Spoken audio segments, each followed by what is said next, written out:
गाव पुण्यभूमी ठाव तेथे नांदे देवा पांडुरंग धन्य क्षेत्रवासी लोक ते दैवाचे। पुण्यभूमी देहू क्षेत्र पहा, गावाचं नाव देहू आहे आणि तुकाराम महाराज देहासहित वैकुंठाला गेलेले आहेत। काय सुंदर लीला त्या पुण्यभूमीमध्ये घडली। इंद्रायणीच्या तटावरती वसलेलं देहू गाव, या गावामध्ये विश्वंभर नावाचे तुकोबारायांचे पूर्वज मूळ पुरुष भगवत भक्त विश्वंभर बाबांची एवढी भक्ती की पंढरीचा विठोबा त्यांच्या 8 महिन्यातल्या 16 वाऱ्या पाहून देव पंढरपूर सोडून रुक्माईसह देहूगावच्या आंब्याच्या वनामध्ये येऊन थांबला। जिथे देवाच्या मूर्त्या मातीमध्ये गुप्त होत्या तिथं बुक्का, अबीर, चंदन, तुळशीच्या मंजुळा, फुलं पडलेली सारलं बाजूला, आतून विठ्ठल रुक्माईच्या मूर्त्या निघाल्या। त्याच मूर्तीसाठी मंदिर बनवलं, त्याची नित्य पूजा। आणि मग त्यांच्या परंपरेमध्ये विश्वंभर बाबांच्या परिवारामध्ये हरी आणि मुकुंद ही मुलं, हरी आणि मुकुंद, हरी यांना विठ्ठल नावाचा मुलगा झाला। विठ्ठलचे पुत्र पदाजी, पदाजीचे शंकर, शंकरचे कान्होबा, कान्होबाचे बोलोबा आणि बोलोबाचे सावजी, तुकाराम महाराज आणि कान्होबा महाराज। तर त्याच्यामध्ये तुकोबारायांचं चरित्र, तुकोबारायांचा जन्म 1530 ते 1608 या काळामध्ये मानला जातो। बालपण अतिशय निरागस होतं, आनंदात बालपण गेलं। परंपरेची धार्मिकता रक्तामध्ये नसामध्ये होती आणि तुकोबाराय 12 ते 14 वर्षाचे असतानाच त्यांचा विवाह रुक्माबाई यांच्यासोबत झाला। सावजीचे लग्न अगोदर झालेले होते, पण त्यांचं चित्त संसारामध्ये नव्हतं। तुकोबारायांच्या पहिल्या पत्नीला थोडासा दम्याचा त्रास होता, म्हणून पुण्यातल्या श्रीमंत आप्पाजी गुडवे यांची मुलगी आवडीबाई यांच्यासोबत, ज्यांना जिजाबाई म्हणतात, त्यांच्यासोबत तुकोबारायांचा दुसरा विवाह झाला। संसार असा सुंदर चाललेला होता, पण या सुंदर संसारामध्ये असं सावट आलं, दुष्काळ पडला। दुष्काळामध्ये सावकारकी बुडाली, जनावर ढोरं मेली, औषध पाण्याविना पत्नी मरण पावली। एवढं संकट आलं तुकोबारायांच्या जीवनामध्ये, मुलगा मरण पावला मोठ्या पत्नीचा, आणि तुकोबारा हे सगळं डोळ्यानं पाहत होते। बरं लक्षात घ्या, आपण डोळ्यानं पाहतो पण काहीच करू शकत नाही। आपण याला ईश्वरी सत्ता म्हणायचा, याला काळ म्हणायचं, की त्याच्या पुढं कुणाचंही चालत नाही। आपण पाहतोय आपल्या डोळ्यानं पण काहीच करू शकत नाही। आपलीच माणसं असतात, पण जेव्हा दम तोडतात, श्वास सोडतात ना, त्याला काय वेदना होतात माणसाला, फार कठीण असतं हे सगळं। तुकोबारा म्हणतात, अरे हे सगळं तर माझं होतं, माझ्या नजरेसमोर गेलं, याचा अर्थ हे शाश्वत नाही, हे सत्य नाही। आणि जे सत्यच नाही त्याच्या पाठीमागे का पळावा आपण? जे शाश्वत नाही त्याला पकडण्याचा का आपण प्रयत्न करावा? त्याला सावरण्यामध्ये आपण का वेळ घालवावा? शाश्वत सत्य काय आहे त्याच्या शोधाचा ध्यास तुकोबारायांना लागला। कधी कधी संकट सुद्धा माणसाला काहीतरी प्रेरणा देऊन जात असतात, काहीतरी शिकवून जात असतात। कधी कधी जीवनामध्ये उभे राहिलेले प्रसंग आपले गुरु बनत असतात। एक वाक्य बोलून जाते, मी नेहमीच सांगत असते, गुरुजी आपल्या सगळ्यांना माहिती आहे, आपल्या सगळ्यांचा प्रवास म्हणजे खूप संघर्षाचं जीवन आहे आपल्या सगळ्यांचं। तर त्याच्यात एक गोष्ट अशी आहे की माणसाच्या जीवनातला सगळ्यात मोठा गुरु कोणता? तर माणसाच्या जीवनातला सगळ्यात मोठा गुरु अनुभव हा सगळ्यात मोठा गुरु आहे। अनुभवासारखा मोठा गुरुच नाही, तिथे डायरेक्ट सिग्नेचर आहे की हे जे आहे हे आमचे अनुभव आहेत। मग तुकोबारायांच्या जीवनामध्ये एवढे कठीण अनुभव आले, काहीच कमी नव्हतं।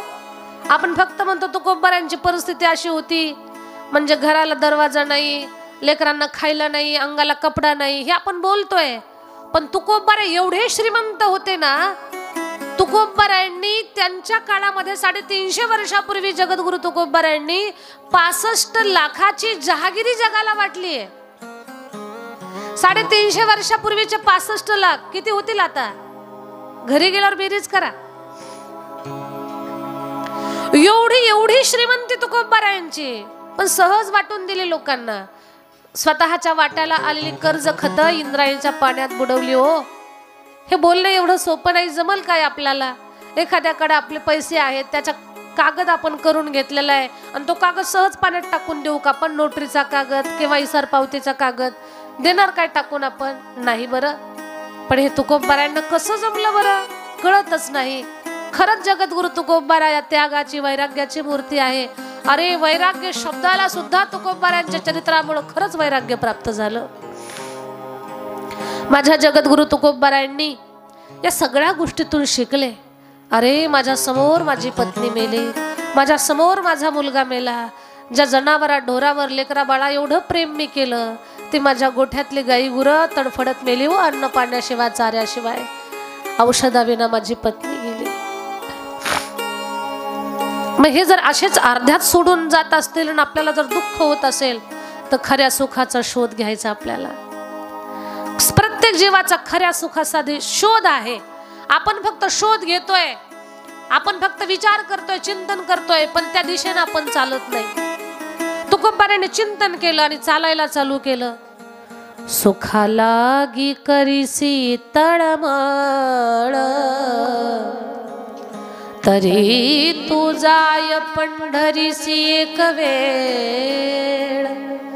सुखाला गी करीसी तळमळ. खरं सुख पाहिजे तर इथं नाही भेटणार रे बाबा. ही माणसं आपल्या सोबत उठतात, बसतात, हसतात, खेळतात, आपल्या जीवाला जीव देतात, आपल्या सोबत सगळा व्यवहार करतात. पण ही माणसं आपली इच्छा नसताना, अचानक त्यांची सुद्धा इच्छा नसताना आपल्याला कायमची सोडून जातात. मग ते दुःख त्याच्यातून सावरणं कठीण आहे, कठीण आहे. म्हणून तुकोबारायांनी म्हटले, जे सत्य आहे, जे शाश्वत आहे, जे खरं आहे, जिथे आनंदात विरजनच पडत नाही, अशा आनंदाचा शोध घ्यायचा. तुकोबारायांच्या मनात खोट्या संसाराबद्दल वैराग्य निर्माण झालं. विरक्त झाले महाराज.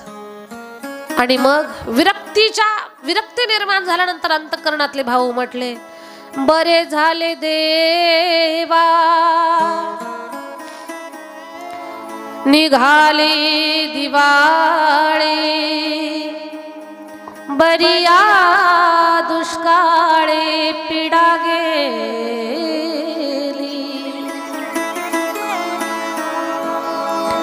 अनुतापे तुझा राहिले चिंतन, झाला वामन संसार.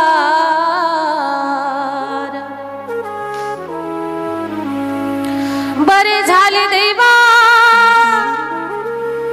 बाईला कर्कशा,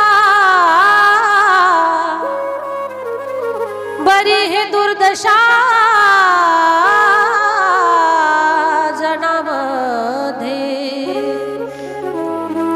बरे झाले जगी पावलो अपमान, बरे गेले वन ढोरे गुरे,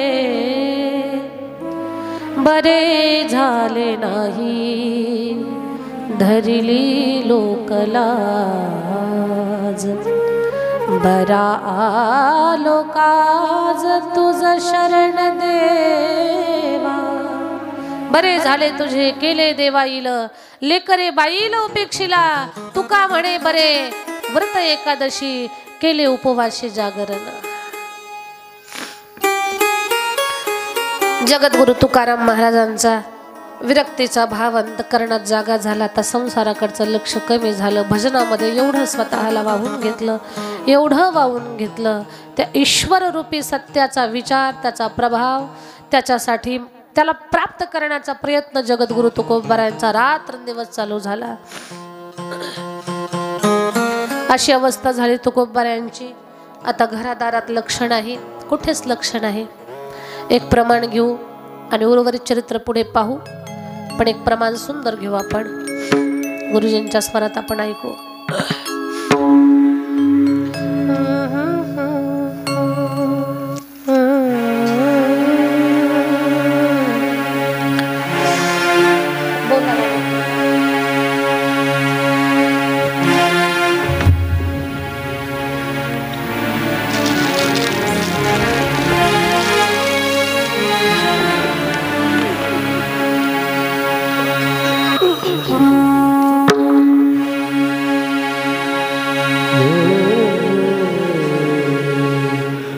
बोलावा विठ्ठल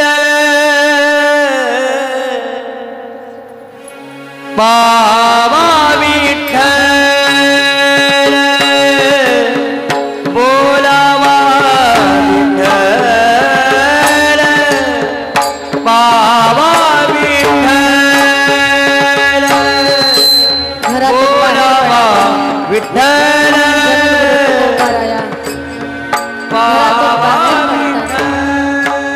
भंडारा डोंगरावरती जावं,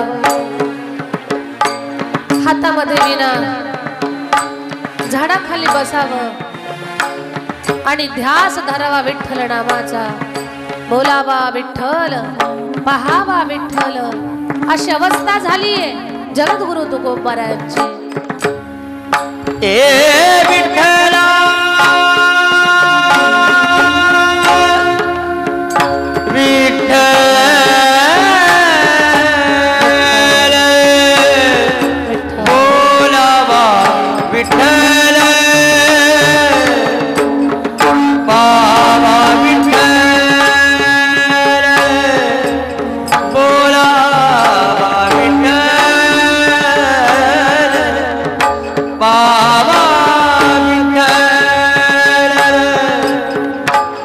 देहू गावच्या त्या लगत सीमारेषेवर भंडारा नावाचा डोंगर,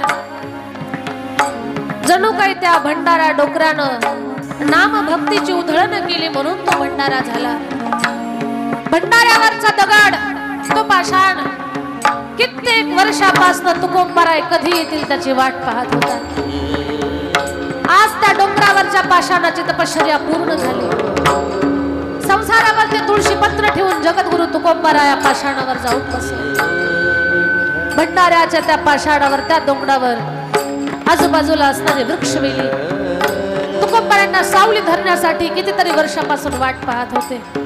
या झाडाच्या सावली खाली तुकोबाराय बसतील, तुकोबाराय भजन करतील, आम्ही त्यांच्यावर सावली धरू.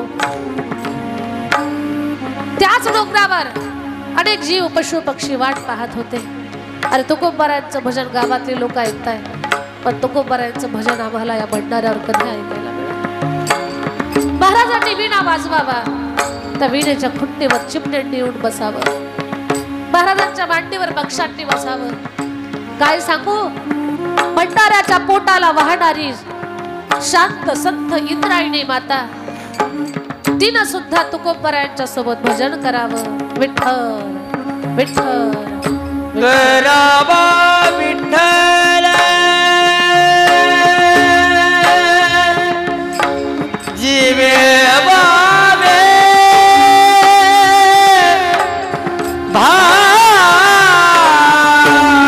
भावे करावा विठ्ठल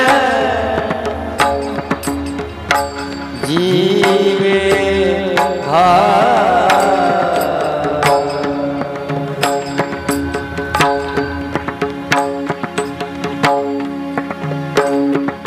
जीवे भावे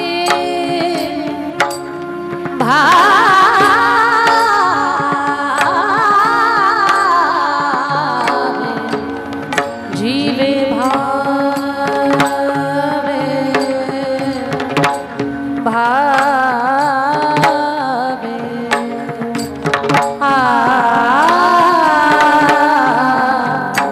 जीवे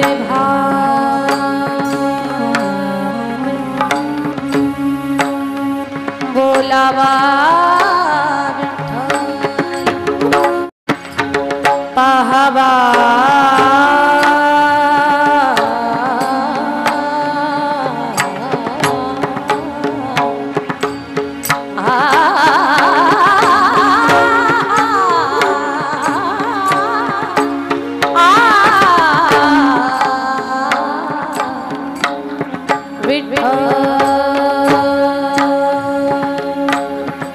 झाडं डोलत होते दादा. आज झाडांची वाट पाहणं ही त्यांची ती तपस्या पूर्ण झाली होती. आज पवित्र पिंड जगद्गुरु तुकाराम महाराज त्या डोंगराला धन्य करण्यासाठी, त्या डोंगराला अजर अमर बनवण्यासाठी. अरे पहाड काय पृथ्वीवर कमी आहेत का? पहाड पृथ्वीवर कमी नाहीत, डोंगर दऱ्यांची कमी नाही. वृक्षवेली, डोंगर, दऱ्या, नद्या, पर्वतांनी सजलेली ही पृथ्वी आहे.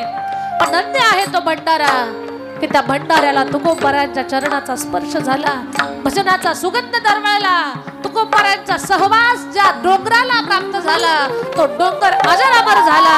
आणि त्या डोंगराची संगती आपण करा, आपणही त्या पदाला पोहोचल्याशिवाय राहणार नाही.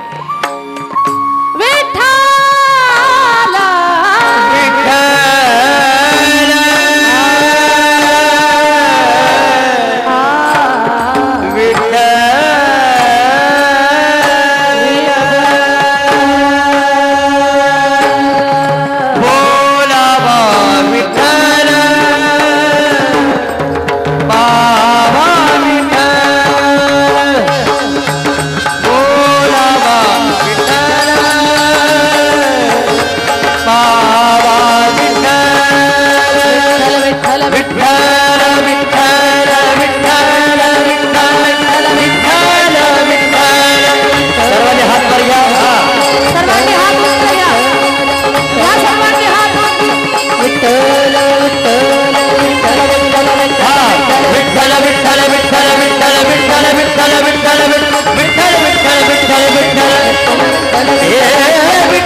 खरं तर बापूंच्या स्वरानं सगळा मंडप भारावून गेलाय आणि या कथेमध्ये बापू आपल्या स्वरामुळे विशेष रंग भरला गेला. खरंच मनापासून धन्यवाद बापूंसाठी. एकदा जोरात टाळी वाजवा.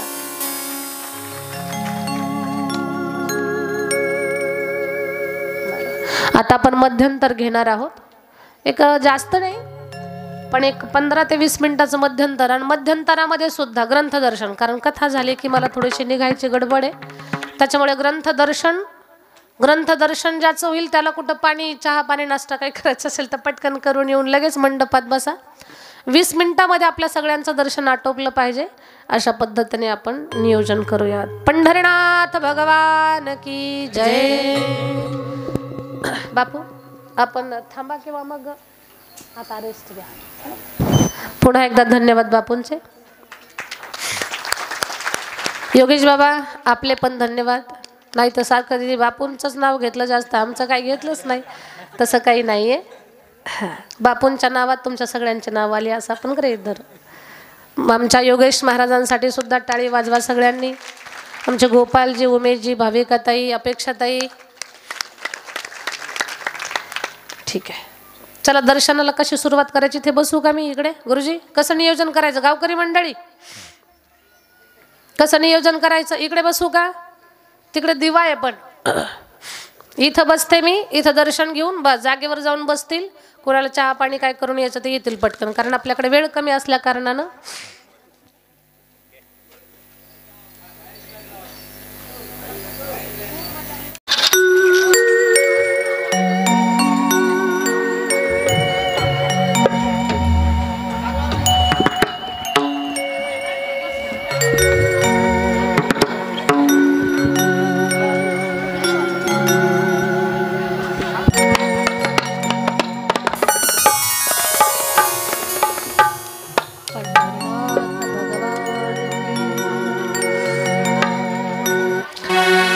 हरि का भजन करो, हरि है हमारा। हरि का भजन करो, हरि है हमारा। हरि के भजन बिना, हरि के भजन बिना नाही गुजारा। हरि का भजन करो, हरि है हमारा।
यही ओ यही ज्ञान सारा हरि का भजन करो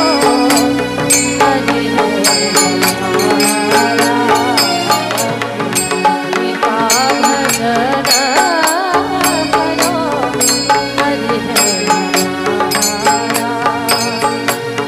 हरि के भजन बिना हरि के भजन बिना नहीं है तारा हरि का भजन करो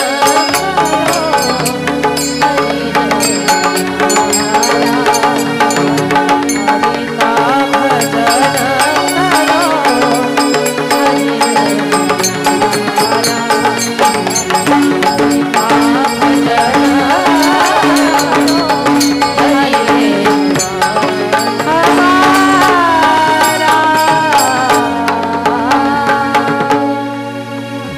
पंडरीनाथ भगवान की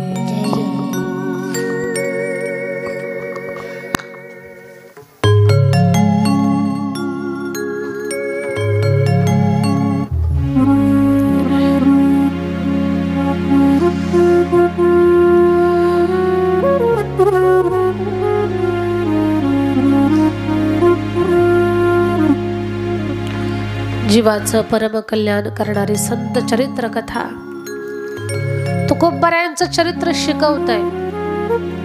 एक मुद्दा एवढा लक्ष देऊन ऐका ना सगळ्यांनी। गरिबीतून श्रीमंत होणं माणसाला पचतंय, गरिबीतून श्रीमंत होणं माणसाला पचतं, पण श्रीमंतीमधून गरिबीला येणं माणसाला पचत नाही, जड जातं। इस्त्री शिवाय कपडे नाही, काही दिवसानं कपडे धुवायला साबणच नाही, ही किती विसंगती आहे। गरिबीतून श्रीमंत होणं पचतंय माणसाला, पण श्रीमंताचा गरीब होणं जड जातंय। आणि मग माणसं कुठे तोंड दाखवायला, चार चौघात फिरायला, या गोष्टी जड जातात माणसाला। पण माझ्या दादांनो, श्रीमंती आणि गरिबी हा ऊन सावलीचा खेळ आहे। कायम कुणाच्या जीवनामध्ये सुखाचे दिवस नाही, कुणाच्याच नाही, कायम कुणाचाच काळ नाहीये। न नित्यम लभते सुखम न नित्यम लभते दुःखम, कायम सुखही कुणाच्या जवळ नाही, कायम दुःख सुद्धा कुणाकडे नाही।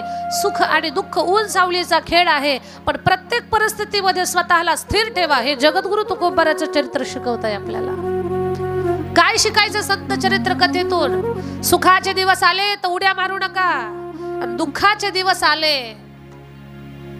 तर गोंधळून जाऊ नका। खूप सुखाच्या दिवसात आकाशात उडायला लागलात, भरारी घ्यायला लागलात, जमिनीला पायच टेकणात तुमचे, ती गोष्ट चांगली नाही। आणि खूप दुःखात असाल, पायाखालची जमीन घसरल तुमच्या, तेही चांगलं नाही। दोन्ही गोष्टीमध्ये स्वतःला स्थिर ठेवा। घराच्या भिंतीवर एक वाक्य लिहून ठेवा, हेही दिवस जातील। हे वाक्य घराच्या भिंतीवर जिथं सारखी आपली नजर पडते तिथे लिहून ठेवायचं, हेही दिवस जातील। हे वाक्य सुखात आपले पाय जमिनीवर ठेवल आणि दुःखात आपल्याला कुलमडू देणार नाही। दोन्ही परिस्थितीमध्ये आपल्याला स्थिर ठेवल, कारण तुकोबाराचं चरित्र शिकवतंय आपल्याला। बाबा रे, खूप पाहिलंय मी, 13 लाखाची जहागिरी जगाला वाटणारा माणूस मी आहे, कर्ज खतम पाण्यात बुडवणारा माणूस मी आहे, सुखाचा संसार माझ्या डोळ्यानं पाहिलाय, आणि माझ्या डोळ्यासमोर मी दुःखाचं सुद्धा। एकेकाळी घरात स्वयंपाकाचा भंडारा होता, घरचे काय रोज एक पदार्थ खात होते, रोज एक पक्वान्न। माझ्या ताटाला 10 लोक जेवणासाठी बसत होते माझ्या सोबत, पण एक दिवस असाही पाहिलाय की त्या दिवशी 2 दिवसापासून चूलच नाही पेटलेली घरामध्ये। ही स्थिती तुकोबारांचं चरित्र खूप काही शिकवतंय, खूप काही आपल्याला, फक्त आपण शिकायचंय। तुकाराम महाराजांच्या प्रपंचामध्ये कितीतरी प्रसंग आहेत। संसाराची खूप हाल व्हायला लागले। जिजाबाई श्रीमंताची मुलगी आहे, गरीबाची नाही। काहीतरी व्यापार करावा, मिठाचा व्यापार करायला दिला तुकोबाराया। उधारीवर सगळा व्यापार, मिरच्याचा व्यापार करायला गेले, उधारच देऊन आले मिरच्या. जिजाबाईने आल्या, विचारलं सगळ्या मिरच्या विकल्या का? म्हणे हो सगळ्या विकल्या. म्हणे माझ्या पतीला व्यवहार जमला, उद्योग जमला, मिरच्याचा धंदा जमला. पैसे? म्हणे सगळे उधार. पण असा कुठं व्यवहार असतो का? मला सांगा, तुम्ही तुमच्या मालकाला मिरच्याचं पोतं भरून दिलं, सांगितलं जा हिंगोलीच्या बाजारात विकून या मिरच्याचं पोतं. तुमचे मालक गेले मोठ्या थाटात बसले, दुकान लावून लोक आले, घ्या मिरच्या केवढ्याला? अमुक अमुक पैसे, उद्या देऊ. ठीक आहे, घेऊन जा. घरी आलं, रिकामं पोतं पाहिलं तुम्ही तर आरतीचं ताटच ओवाळलं, सगळ्या मिरच्या गेल्या म्हणून. तुम्ही खूप खुश झालात बाई. मालक सगळं मिरच्याचं पोतं संपवून आले. मालक अख्खं पोतं तुम्ही संपवलं, मानावं लागेल तुम्हाला, पैसे दाखवा बरं मला. अगं म्हणे उधार दिल्या.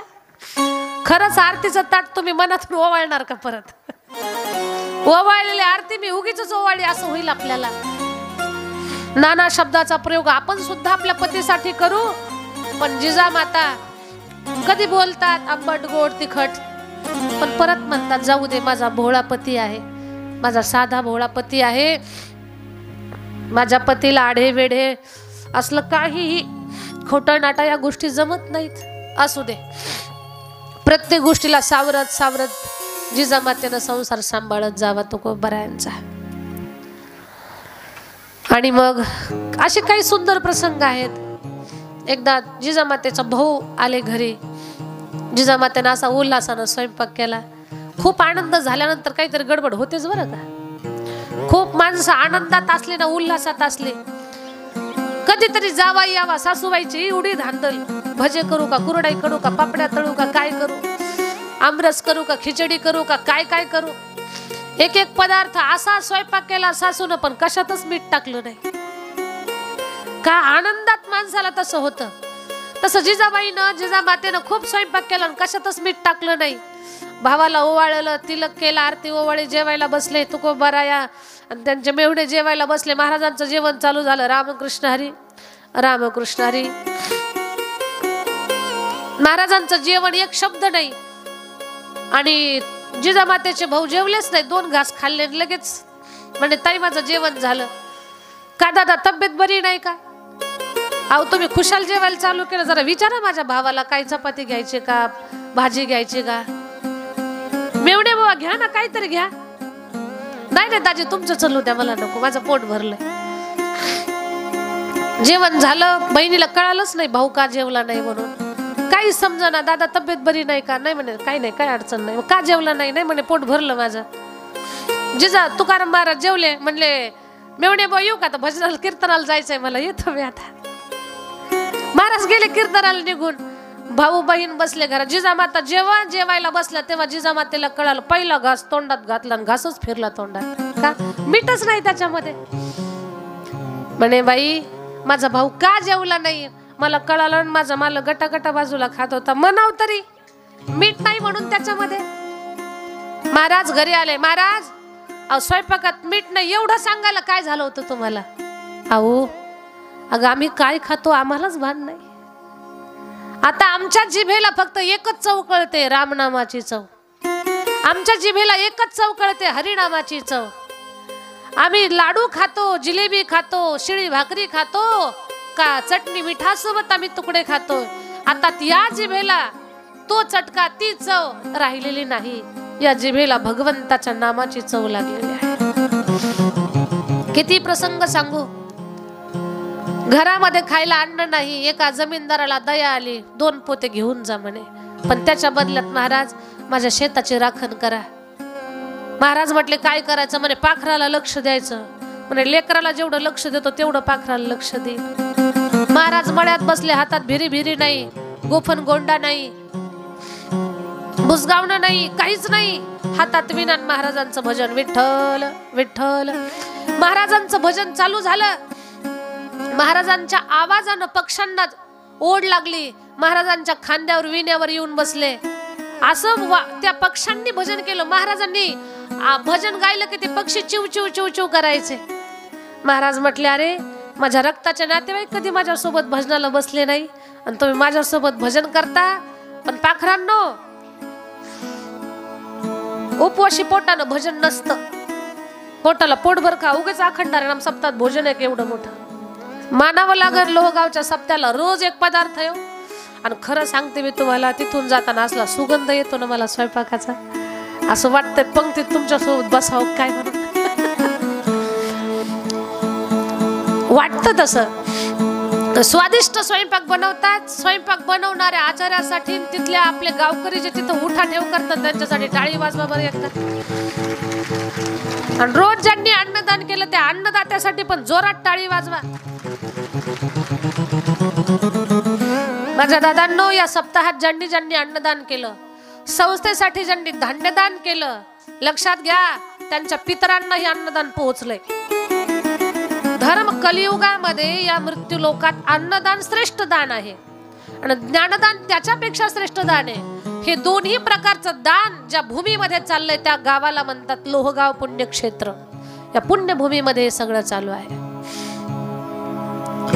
खूप सुंदर स्वयंपाक आपण गावकरी बनवतात. लोकांना पदार्थ खा, सगळे तृप्त होतात समाधानानं. माझ्या माता माऊल्या तर इथं एकदा जेवला की संध्याकाळी जेवतच नाही.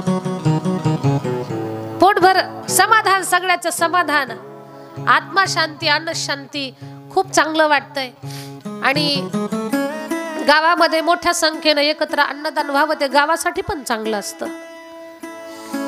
गाव किती लहान आहे, किती मोठं आहे, लोक किती श्रीमंत आहेत, किती गरीब आहेत. काही काही खूप श्रीमंत आहे पण फक्त आपल्या घरापुरतच घरात बसून दरवाजे लावून जेवतात. काही मजा नाही त्याच्यामध्ये. पण ताटाला ताट लावून सगळ्यांसोबत जो प्रसाद खायचा याचा काही आनंद वेगळा असतो. खरं तर माऊली दादा यांच्या पंक्तीची पण शूटिंग करायला पाहिजे. एकदा केलेली आहे ना, आहे का स्क्रीनवर दाखवायला? खूप चांगल्या पद्धतीनं अन्नदान आपल्या गावामध्ये. तर तसं तुकोबाराय म्हणतात, पाखरांनो उपवाशी पोटानं भजन नसतं रे बाबा, पोटभर खा आणि पुन्हा भजनाला या. इथं अखंड हरिनाम सप्ताह आहे. तुम्हाला कोणी इथं अडवणार नाही, काही नाही. फक्त खायचं आणि भजन करायचं, दुसरं कामच नाही. फक्त खायचं आणि भजन करायचं. पाखरं म्हटले नो टेन्शन, बुजगावणं नाही, भिरी भिरी नाही, गोफन गोंडा नाही, काहीच नाही. पाखरांनी एवढं खायचं आणि महाराजांच्या सोबत भजनाला बसायचे. त्यांना काय भजन म्हणता येणार आहे, पण महाराजांना आनंद त्या गोष्टीचा. तुकोबारायांच्या सोबत भजन. एवढं खाल्लं ना पाखरांनी, 8 दिवसात पाखरांच्या तब्येती दुप्पट झाल्या, तब्येती वाढल्या त्यांच्या.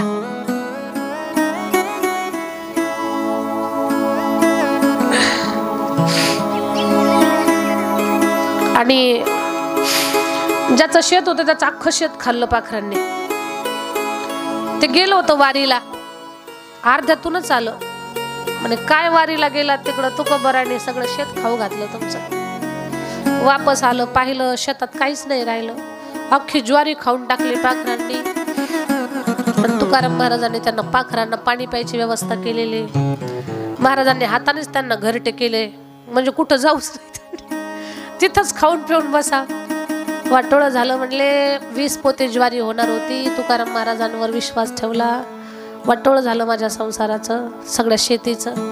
महाराज 20 पोते धान्य भरून द्या तरच तुम्हाला सुट्टी, नाही तर जाऊ देत नाही म्हणे मी आता. महाराज म्हटले काहीच नाही माझ्याकडं, काय देऊ? म्हणे राहतं घर विका, माझी भरपाई करून द्या.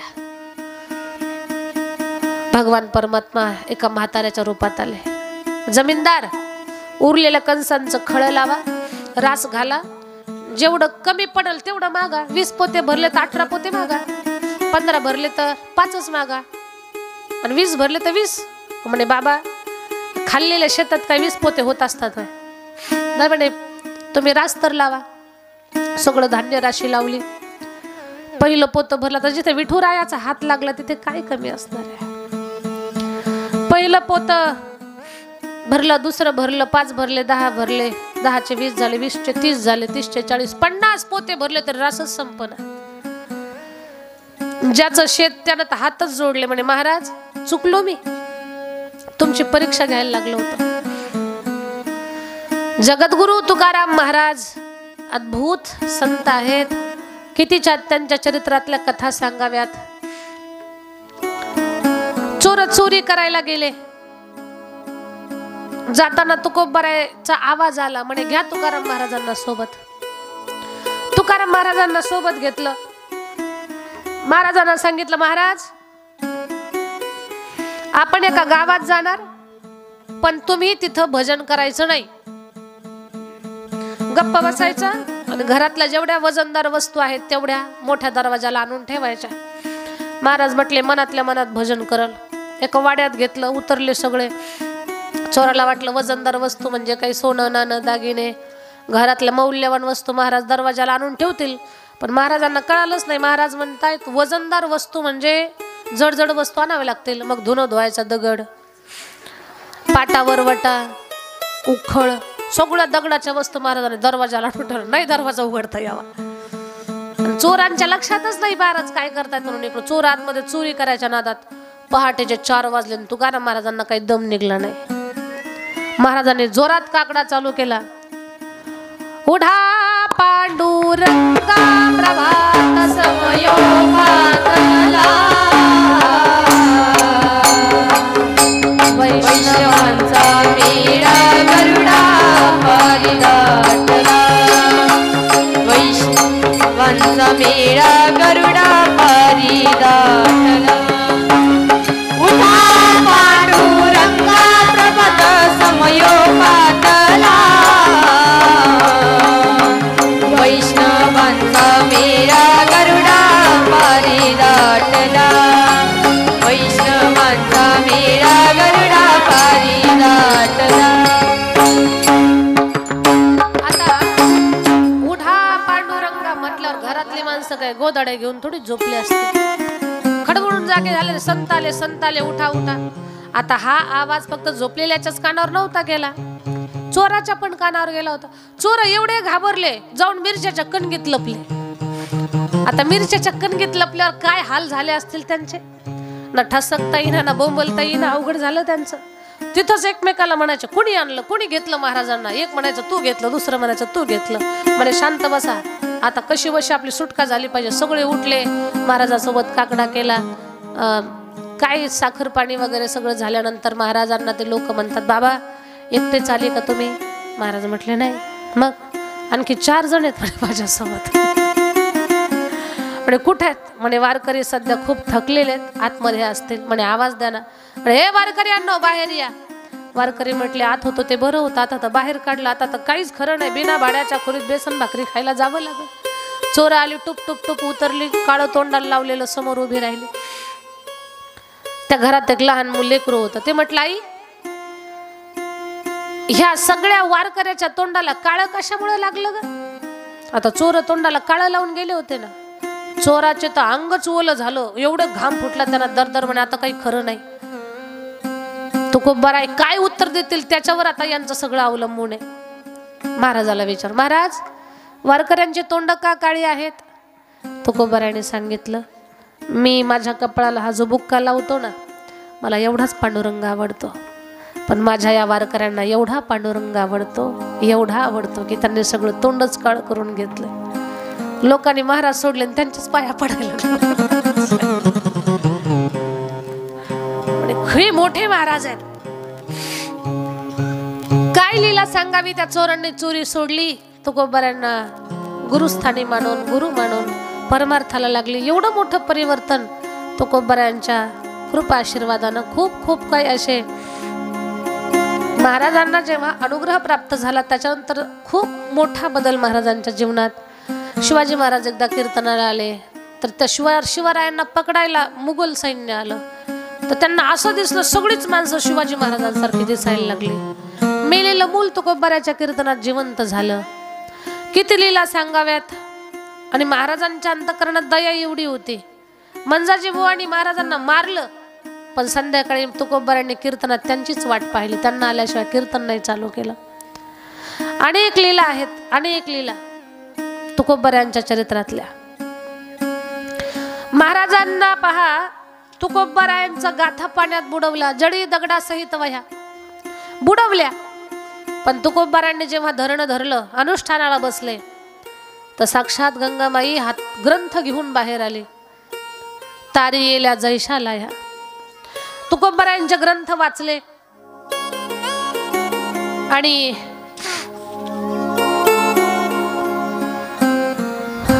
महाराजांचं रोज कीर्तन चालायचं, रोज कीर्तन चालायचं. आणि त्या रोजच्या कीर्तनामध्ये लोकांनी यावं, कीर्तनात दंगून जावं, रंगून जावं. महाराजांच्या कीर्तनामुळे लोकांना भक्तीचा मार्ग सोपा झाला. साधी भोळी बाबडी माणसं जमल त्या पद्धतीने भक्ती करू लागली, नामस्मरण करू लागले, कीर्तन भजनात रंगून जाऊ लागली. आपलं दिवसभर शेतातलं काम पाहावं, संध्याकाळी भजनामध्ये रंगून जावं, नामस्मरण व्हायला लागलं, लोकांचं पुण्य वाढायला लागलं. महाराजांची सर्वदूर कीर्ती पसरली, छत्रपती शिवरायांची इच्छा झाली. असे थोर महात्मे या पुण्यभूमीमध्ये आहेत म्हणून हे जग चाललेलं आहे. पण त्यांच्या प्रपंचाची फार अवकळा झाली, काहीतरी आपण त्यांना दिलं पाहिजे. सोन्याचा नजराणा पाठवला.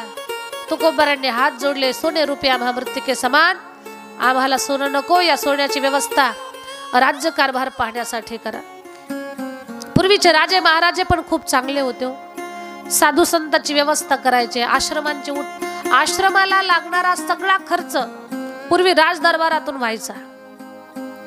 आश्रमांना देवस्थानचा खर्च राजदरबारातून व्हायचा. शिवरायांनी पाठवलेला नजराणा तुकोबारांनी वापस पाठवला. नको म्हणे, घेऊन जा. तुमचं आणि माझं काम एकच आहे. तुम्ही पण धर्माचंच काम करता, मी सुद्धा धर्माचं काम करतो. पण फरक एवढा आहे, तुम्हाला धर्माचं रक्षण हातात शस्त्र घेऊन करायचंय. शिवाजी महाराज धर्माचं रक्षण करायचंय तुम्हाला, पण हातात शस्त्र घेऊन. आणि आम्हाला सुद्धा धर्माचं रक्षण करायचं शास्त्र घेऊन. शब्दामध्ये फक्त काण्याचा फरक आहे. महाराज म्हणतात आम्ही शास्त्र धरू, तुम्ही शस्त्र धरा, पण धर्म रक्षण ही आपल्या सगळ्यांची जबाबदारी आहे. खूप भाग्यवान आहोत, खूप संत आहेत आपल्याला. तुकोबाराय आहेत, ज्ञानोबाराय आहेत, नामदेवराय आहेत. मग एवढी संत परंपरा आपल्या सोबत असताना धर्मांतर हा विषय चुकूनही डोक्यात आणायचं नाही. पैशाला बळी पडायचं नाही. तुम्हाला तुमच्या जीवनामध्ये पैसा मिळणार जो तुमच्या प्रारब्धात आहे तो. कुणी दिल्यानं मिळत नसतं, कुणी घेतल्यानं आपलं जात नसतं. जे प्रारब्धात असतं ते मिळतच असतं. मग पैसा ही गोष्ट प्रारब्धानं जर मिळणारच आहे तर तिच्यासाठी धर्मांतरासारखी गोष्ट आपण आपल्या जीवनामध्ये करायची नाही. खूप सुंदर श्रेष्ठ धर्म आहे आपला, फार पवित्र धर्मामध्ये आहोत आपण. एवढी संत परंपरा, एवढे देवदेवता, एवढे ग्रंथ, एवढी पुराणं, एवढी सामुग्री, एवढं सगळं दिलंय आपल्या संस्कृतीनं, आपल्या परंपरेनं आपल्याला. तरी पण उगीच महिना पगार भेटते म्हणून धर्मांतर करायचं. आपल्या इकडे नसेल हा प्रकार, पण बऱ्याच ठिकाणी पाहायला मिळतं. उगी पैसा पाण्यासाठी धर्म बदलून जातात. पैसा तर मिळणारच आपल्याला, जो आपल्या नशिबात आहे तो भेटणार आहे आपल्याला. त्याच्यासाठी धर्मांतर करायचं नाही. तुकोबारायांच्या चरित्राचा गोडवा.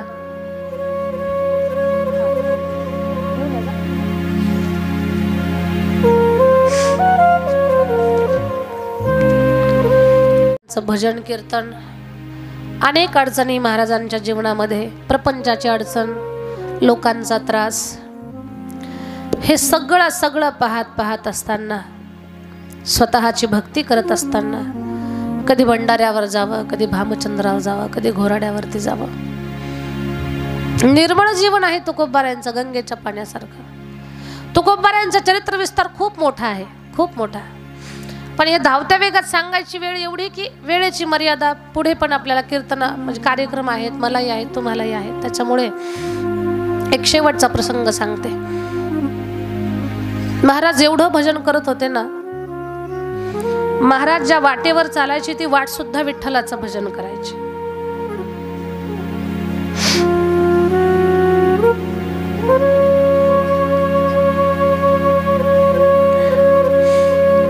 महाराजांनी सकाळीच उठावं, भंडाऱ्यावर जावं, कधी घोराड्यावर, कधी भामचंद्रावर.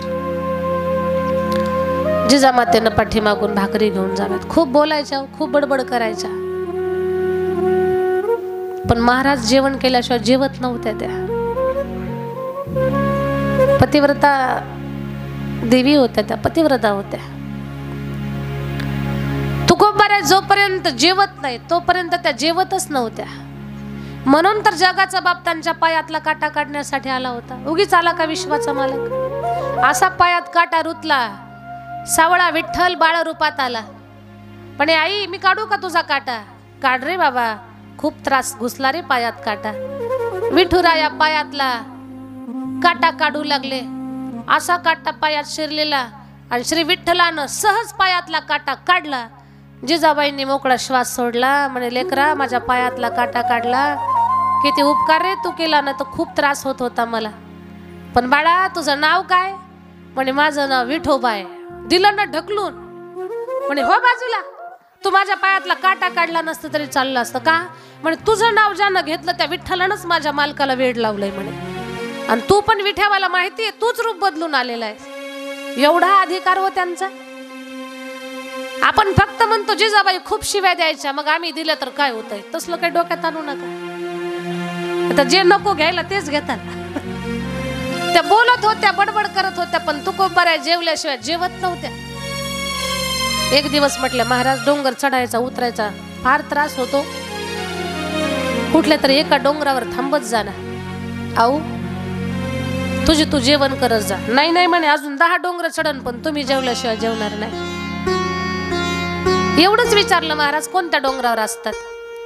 आऊ डोंगरावर चढायच्या अगोदर डोंगराच्या वाटेला कान लावायचा. जी वाट विठ्ठलाचं भजन करायला समजावं तिकडे मी आहे. जिजामाता म्हटल्या तुमचं तर नवलच आहे म्हणे. कुठं पायवाट विठ्ठलाचं भजन करत असते की तर माणसाचे तोंड भजन म्हणत नाही, आणि पायवाट विठ्ठलाचं भजन करेल? हो म्हणे पायवाट विठ्ठलाचं भजन करेल. तुकोबाराया जाऊन बसले डोंगरावर. जिजामातेनं स्वयंपाक केला, टोपलं डोक्यावर घेतलं, निघाल्या. पायानं चालू लागल्या, सर सर सर सर चालतात. डोंगर दिसली 3. धसकन झालं बाई, आता हे डोंगर चढावे लागतील, उतरावे लागतील. पण लक्षात आलं महाराजांनी सांगितलंय वाटेला कान लावा. टोपलं खाली टेकवलं, गुडघे टेकवले, मान झुकवली, कान पाय वाटेला लावला. आणि त्या वाटेतून जेव्हा विठ्ठलाचं भजन आलं तेव्हा जिजाबाईंचं अंग रोमांचित झालं. पंढरनाथ भगवान की जय. तुकोबारायांचा अधिकार कळाला.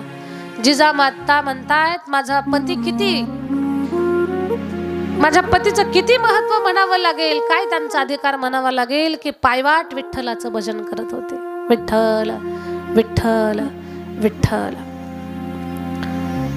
जिजामातेनं तुकोबारायांचा तुटका फाटका संसार केला.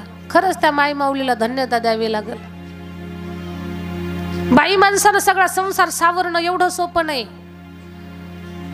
आपल्या मालकानं महिना पगार हातात दिली नाही, सोयाबीनचे पैसे दिले नाही, तर तुम्ही नीट बोलताल काय त्यांना? सोयाबीनचे पैसे दिले नाही म्हणताल ना. मी पण खुरपायला गेले होते, मी पण खत घालायला गेले होते, आणि मला तुम्ही काहीच दिलं नाही. कुठं फिरतात खिशात पैसे घालून? पण तुकोबारांनी रुपया एवढं सुद्धा लक्ष स्वतःच्या प्रपंचाकडे दिलं नाही. आणि रुपया एवढं सुद्धा लक्ष न देता ज्या माई माऊलीनं जेवणाची काळजी 24 तास घेतली, ज्या तुकोबारायांचा फाटका तुटका संसार सावरला, त्या जिजामातेचा एकदा जय जयकार करा. जिजामाता की जय. जगद्गुरु तुकाराम महाराज की जय. खूप संसार केला जिजामातेनं. तुकोबाराय भजन करायचे सारखं. आता तुकाराम महाराज म्हणतात आमची जायची वेळ झाली, आम्ही जातो आता वैकुंठाला. आम्ही जातो, तुम्ही कृपा असू द्यावी. आम्ही जातो, तुम्ही कृपा असू द्यावी. आम्ही जातो, तुम्ही कृपा असू द्यावी. आम्ही जातो, तुम्ही कृपा असू द्यावी. आम्ही जातो, तुम्ही कृपा असू द्यावी. आज देहूगावचं वातावरण वेगळंच आहे. जणू काही या सृष्टीला चाहूल लागली. देवाचे निश्चिम भक्त की ज्यांच्या पदस्पर्शानं सहवासानं पुण्यित झालेली ही देहूभूमी, इथलं मंगलमय वातावरण आता ओसरणार आहे. पुण्याचा पिंड आता वैकुंठाला जाणार आहे. आज इंद्रायणी रडते. निंद्रुकीचं झाड सुकून गेलंय. महाराजांच्या विण्यावर बसून भजन करणाऱ्या पक्षांचा कंठ सुकलाय. भोळी धाबडी माणसं तुकाराम महाराज जाऊ नका हो, आम्हाला सोडून जाऊ नका. महाराज म्हणतात चला ना, तुम्ही पण आमच्या सोबत चला. सगळा सांगावी विनंती माझी, विनंती माझी, वाड वेळ झाला उभा पांडुरंग, वाड वेळ झाला उभा पांडुरंग. ऐका माझ्या लोहगाव मधल्या ताईंनो, जिथं जिथं महाराजांची कीर्तन झाली, भाविकांचा महासागर पूर देहू गावात भरलाय.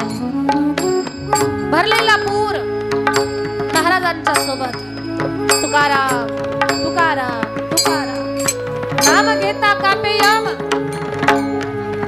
साधी मुळी जिजामाता ती म्हणते गाई गुरांचं करायचं राहिलं, लेकरा बाळाचं करायचं राहिलं, कुठे निघाले तुम्ही वैकुंठाला? मुकाट्यानं राहा इथं. आऊ आऊ आता आमची जायची वेळ आली आहे. आमचं अवतार कार्य संपलंय. आऊ आता आम्ही येतो. आमचा प्रेमाचा निरोप घ्या. अथांग जनसमुदायाला तुकोबरायांनी म्हणावं, मायबाप काही चुकलं असेल तर माफ करा. तुमचं लेकरू म्हणून पदरात घाला. आम्ही जातो आमुच्या गावा, आमुचा राम राम घ्यावा.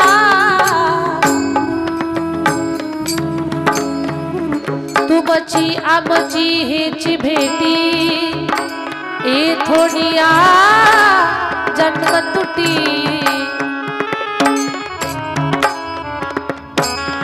आता असो द्यावी दया, तुमच्या लागत से पाया. येता निज धामी कोणी, विठ्ठल विठ्ठल बोला.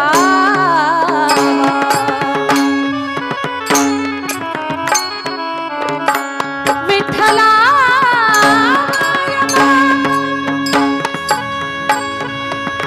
माया बापा, माया बापा. भगवंताचे पार्षद विमान घेऊन आले. तुकोबाराया पाहता पाहता पाहता सगळ्यांच्या समोर त्या विमानात बसले. रामकृष्ण मुखी बोला, तुका जातो वैकुंठाला.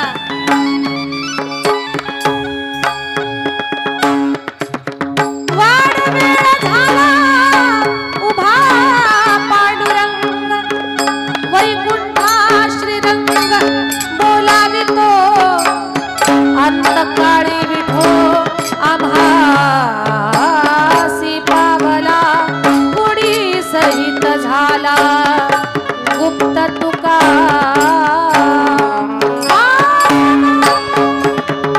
पांडुरंग शोकगळा पसरली.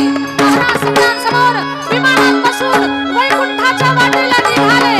पुढे सहित झाला गुप्त तुका. माझ्या ताई दादांनो, पाहत राहिले सगळे पाहत राहिले.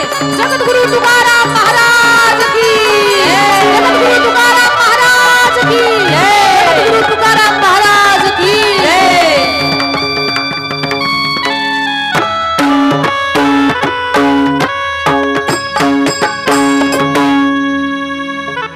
जगद्गुरु तुकाराम रूपी या मातेला प्राप्त झालेलं सौभाग्य वैकुंठाला गेला.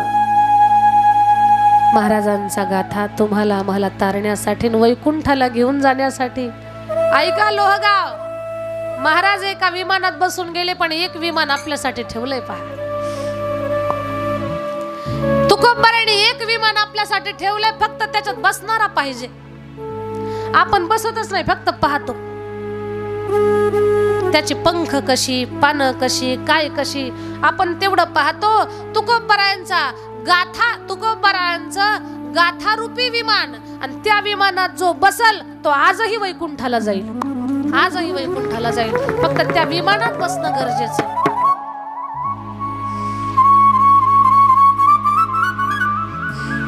तुकाराम महाराज की जय। तुकाराम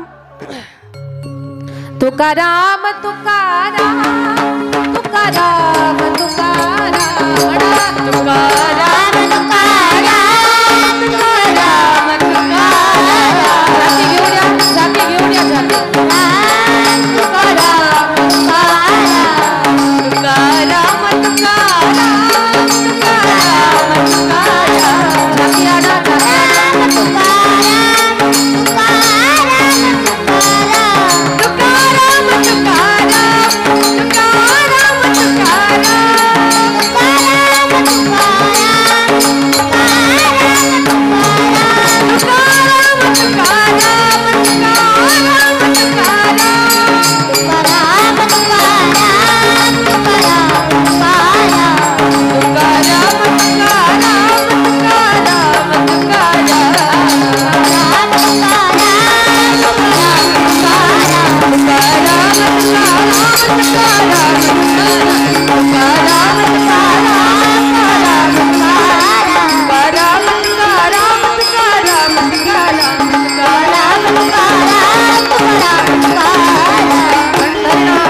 पंढरपुरात राहतात पण पांडुरंगाचं तोंड पाहत नाही असे नरहरी सोनार नावाचे एक संत, भगवान शंकराचे कट्टर भक्त।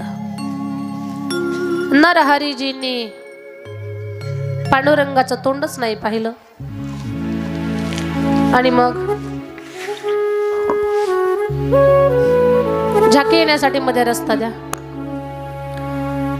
पांडुरंग परमात्मानं नरहरीजींना खरा भक्तीचा मार्ग दाखवण्यासाठी अशी लीला केली।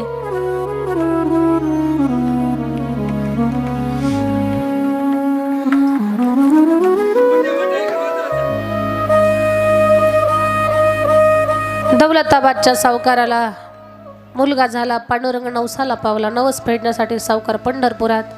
कोण आहे इथे? सुवर्णकार म्हणे नरहरी सोनार। देवाला सोन्याचा करगोटा घालायचा आहे, बनवून देतो। सुंदर करगोटा बनवला, मंदिरात गेले, चढवला। करगोटा थोडासा मोठा झाला। नरहरीजी छोटा करून द्या, छोटा केला, जास्त चाखूड झाला।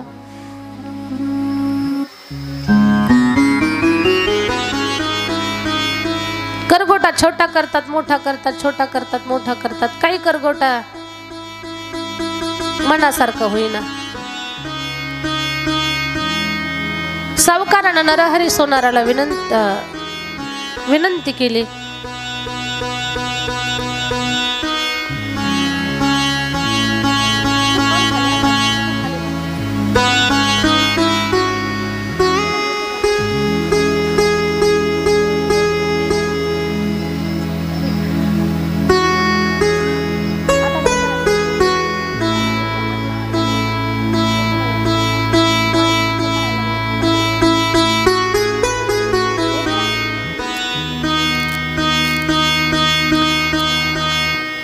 सावकाराने विनंती केली, नरहरीजी तुम्हीच चला माप घ्यायला। नरहरीजी म्हटले मी डोळ्याला पट्टी बांधतो आणि येतो। डोळ्याला पट्टी बांधून घेतली नरहरीजीने।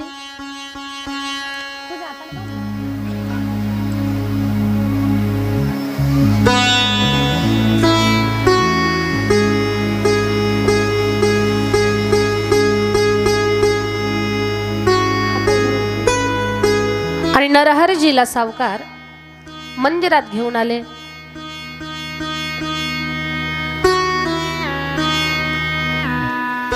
पांडुरंग परमात्माच्या समोर आणलं। परमात्माच्या समोर आणल्यानंतर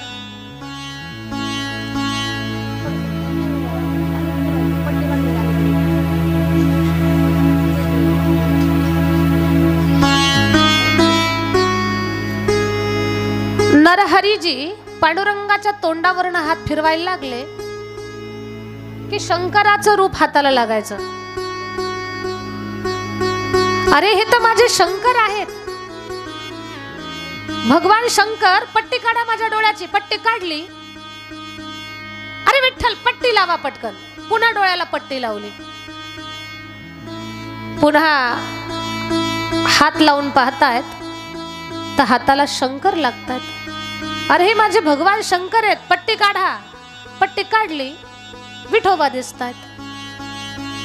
नरहरीजीला कळून चुकलं, शंकर आणि विष्णू विठ्ठल दोघं एकच आहेत. आपण भक्तीमध्ये भेद केला. नरहरीजी खाली बसले आणि पांडुरंगाच्या चरणावर नतमस्तक झाले. पंढरनाथ भगवान की जय. भक्तीतला भेद संपला आणि संत नरहरीजी म्हणू लागले, देवा तुझा मी सोनार, तुझ्या नामाचा व्यवहार. देवा तुझा मी सोनार, देवा तुझा मी सोनार, देवा तुझा मी सोनार, देवा तुझा मी सोनार, तुझ्या नामाचा व्यवहार, तुझ्या नामाचा व्यवहार. देवा तुझा मी सोनार, देवा तुझा मी सोनार. पंढरनाथ भगवान की जय. आपल्या सगळ्यांचं भलं व्हावं, कल्याण व्हावं आणि लोहगावकरांची जी सप्ताहाबद्दल जी उत्सुकता आहे ती अशीच अखंड टिकून राहावी. सगळ्या लोहगावमधल्या भाविकांनी ऐका, महिला पुरुष भाविकांनी खूप अन्नदान करा. आपल्या गावात सप्ताहाच्या माध्यमातून खूप अन्नदान करा. सप्ताह करणारा भरपूर देणगी द्या. तुम्ही सप्ताह जे करतायत ना त्यांना भरपूर देणगी द्या. एवढी ताकद द्या त्यांना की आपला सप्ताह याही पेक्षा आणखी मोठा कसा होईल. महाराष्ट्रातला प्रत्येक वक्ता, प्रत्येक गुणी मंडळी आपल्या गावात येण्यासाठी तुमच्या सगळ्यांचं सहकार्य पाहिजे आणि तुम्ही सगळेजण ते करू शकतात. संसारात नको तिकडे फिरायला, इकडे तिकडे आपण खूप पैशाची उधळण करतो. अरे साध्या तंबाखूवर माणसं पैसे घालतात. तंबाखूची पुडी केवढ्याला आहे इकडे विचारते. पुडी केवढ्याला आहे तंबाखूची? कुणीच खात नाही ना. दुसऱ्याचं सांगा ना. कमीत कमी 10 रुपयाला आहे. एका दिवसाचा 10 रुपये खर्च, 30 दिवसाचा 300, एका महिन्याचा 300, 12 महिन्याचा 12 त्रिके 36, 3600 रुपये तंबाखूचा खर्च आहे एका माणसाचा. अजून चुन्याचा हिशोब लावायचा आहे त्याच्यात. 3 ते 4 हजार रुपये माणसं तंबाखूला खर्च करतात आणि निरर्थक व्यर्थ खर्च आहे तो. आपण त्याच्या निम्मेच पैसे जर देव कार्याला, धर्म कार्याला दिले ना तो मोठा थाटातला सप्ताह होईल. काय करू शकत नाही माणसं. समूहानं माणसं जर एकत्र आहे तर खूप काही घडतं. आणि नको ते करण्यापेक्षा आपल्या गावाचा मान, सन्मान, कीर्ती, यश कसं वाढेल याच्यासाठी मोठा थाटानं सप्ताह आपल्या गावात व्हावा. आणखी तुमच्या कार्याला शुभेच्छा. सगळेजण एकजुटीनं या. भरपूर सेवा करणाऱ्यासाठी भरपूर दक्षिणा द्या, जमा करा, देणगी वर्गणी जमा करा. जरी पैसे उरले तरी ते पैसे तुमच्या या सप्ताहासाठी, पुढच्या वर्षासाठी म्हणा किंवा मंदिरासाठी म्हणा, अशा पद्धतीने उपयोगी येतील. देवकार्यामध्ये दिलेलं दान हे कधीही वाया जात नसतं. या गोष्टीची नोंद घ्या. सगळ्यांचे खूप धन्यवाद. आमची राहण्याची व्यवस्था केली. त्यांचं नाव काय आहे तुमचं परिवाराचं? अशोक सावळे. अशोक सावळे यांनी मागच्याही वर्षी आमची व्यवस्था केली. याही वर्षी खूप त्यांच्या परिवारानं व्यवस्था केली. जेवण असेल, राहणं असेल, मुली असतात सोबत, काही अडचण नाही, काही त्रास नाही. खूप उठाठेव केली. त्यांच्या आजी खूप छान आहेत. त्यांच्या आई खूप आवडल्या मला. असं वाटतं खरंच इथल्या महिलाच खूप गोड आहेत बरं. लोहगावमधल्या इथल्या महिला मंडळ एक नंबर. असं वाटतं ना मला, इथलं सगळं महिला मंडळ ट्रॅव्हल्समध्ये टेम्पोत भरावून चकलंब्याला घेऊन जा. खूप गोड आहेत सगळ्या महिला मंडळी. खूप आनंद वाटला मला. पुरुष मंडळानंही 7 दिवस कथा ऐकली. सगळ्यांच्या मनापासून धन्यवाद. खरं तर ज्येष्ठ श्रेष्ठ सगळे अभ्यासू माणसं आहेत समोर बसलेले, अनुभविक आहेत. देवधर्माची गोडी, रुची, आवड या सगळ्या गोष्टी जपत सांभाळत. आणि पहा ना, गंगासागर 4 धाम यात्रा करणारी मंडळी हरिभाऊ तुकारामजी कोठुळे हे जोडीनं गेले होते श्रीरंग तुकाराम कुठोळे, जोडीनं गेले होते भगवंताचे अनंत आशीर्वाद तुम्हाला बाबा. एवढं मोठं तीर्थ करून आला तर सप्ताही गाठला तुम्ही, आम्हाला तुमची आठवण येत होती. पहिल्या दिवसापासून लोक आठवण काढायचे म्हणजे ते नाही का खूप आनंद घ्यायचे, नाचायचे, उड्या मारायचे. ते बाबा गेले तीर्थयात्रेला, पण बाकी मंडळीने काही कमी पडू दिलं नाही. सगळ्यांनी व्यवस्थित व्यवस्था वगैरे सगळं काही चांगलं केलं. वैष्णवी गजानन पंजरकर यांनी आपल्या संस्थेसाठी 1000 रुपयाची देणगी दिली, त्यांच्यासाठी सुद्धा टाळी. सगळ्यांचं कौतुक. माऊली दादासाठी टाळी वाजवा एकदा. साऊंडवाला दादासाठी टाळी. आमचे गोपालजी, उमेशजी, भाविकाताई, अपेक्षाताई, भक्तीताई, दोघी तिघी लेकरं नाहीताच, त्या सगळ्यांचं कौतुक म्हणून टाळी वाजवा. महिला मंडळ, पुरुष मंडळ, तुम्ही तुमच्यासाठी टाळी वाजवा. नाम जप करू 7 दिवसाच्या काळात. माझ्याकडनं काही चुकलं असेल, काही माझा एखादा शब्द टोचला असेल, वाईट वाटलं असेल, तर त्याच्यातून नकारात्मक विचार घेण्याऐवजी चांगलं घ्या. चुकलेलं वापस द्या माझ्याकडे, त्याच्यामध्ये बदल करेल. सगळ्यांचं कल्याण व्हावं, भलं व्हावं. ज्यानं ज्यानं सेवा केली, दान दिलं, त्यांचं कोटी कोटी कल्याण होणार. अजिबात त्याच्यात जे बोलते ना याच्यात बदल नाही होणार, कल्याण होणार सगळ्यांचं. सगळ्यांचं कल्याण असो, कल्याण असो. आदरणीय आमचे या कथेचे यजमान काळे मामा, आपल्यालाही भरपूर आशीर्वाद.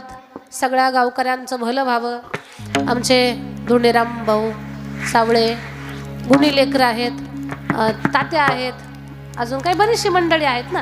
सगळ्यांनी आनंद घेतला. देवबाप्पा आहेत, गुरव काका आहेत, ही सगळी मंडळी. समोर बसलेले भाऊ. आता काही चेहरे मागच्या वर्षी खूप उल्हासात होते, यावेळेस फक्त कथा ऐकण्याचं काम केलं काही नाही. चला, सगळी मंडळी खूप छान कथा ऐकली. कथा जिम्मेदारीनं कथा ऐकणारे चेहरे माझ्या पक्के लक्षात आहेत. दादा, आपण सगळी मंडळी, सगळ्यांना वंदन. सरदारजी, यूट्यूबवाले सर्व दादा, जेवढे चॅनल आहेत, सगळ्या दादांचं मनापासून कौतुक. आणि रामकृष्ण हरीचा जप घेऊ आणि आरती घेऊन टाकू.